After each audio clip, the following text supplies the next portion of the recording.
This is the mother of Nandipha Makeke. Nomthandazo Makeke is her name. As those present will recall, her daughter was murdered in 2005. Ndaye sayipha endlini sahlelwa ngumonakalo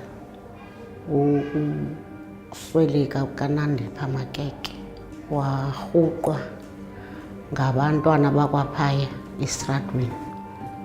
Bamreyipha, bamdubula, bayomfaka etoilet, mfaka ngentloko apho.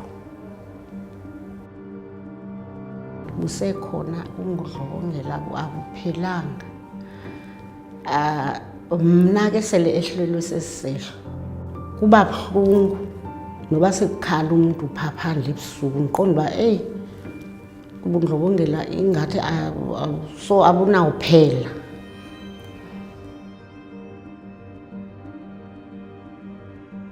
Initially, TAC is a movement for people living with HIV to advocate for access to treatment.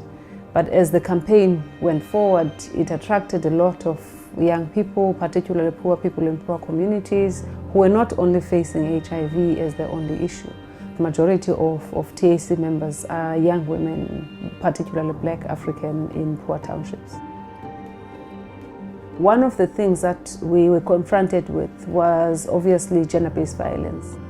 Lona Mlofana, who was one of our educators in Site B, openly living with HIV, was raped and killed in Khayelitsha in one of the shebeens.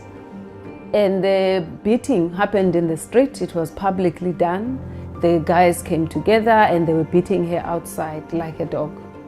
We followed it up, postponed regularly, but eventually the case was convicted, which we know that conviction rate in South Africa is very, very small. It's less than 10%.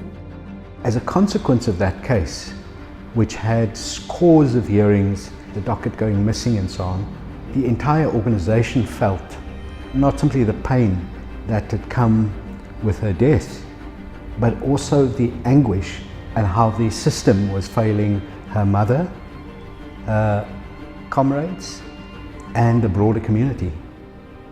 At the same time, a young lesbian who was a member of Free Gender, Khayelitsha Commission, was murdered. Gender activists. Nokanyana was beaten, stoned and stabbed to death in February 2006, an orgy of violence motivated by homophobia.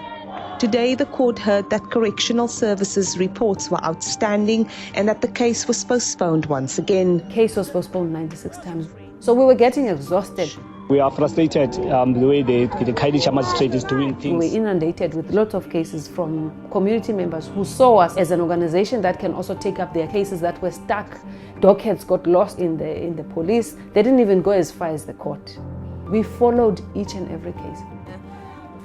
Then we felt, no, we need to get a comprehensive view of what actually is happening, because now the community has lost faith in the police. We're beginning to lose faith in the justice system as a whole. It is our desire to see the justice given for everyone in this country.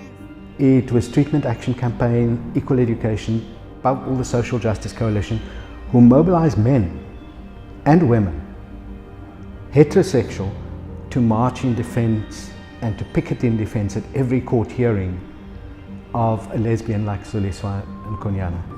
By the time SJC was established, we were already following like 16 cases nationally, if not more.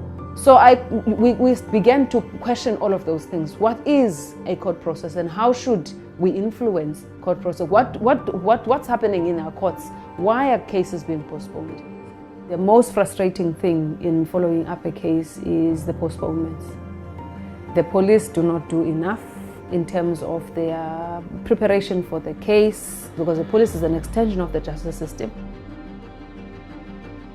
Because of the design of the environment, policing is very difficult. Narrow streets, no streets, which obviously will present problems insofar as patrols are concerned. But being so doesn't mean that the people should be left on their own and not be policed.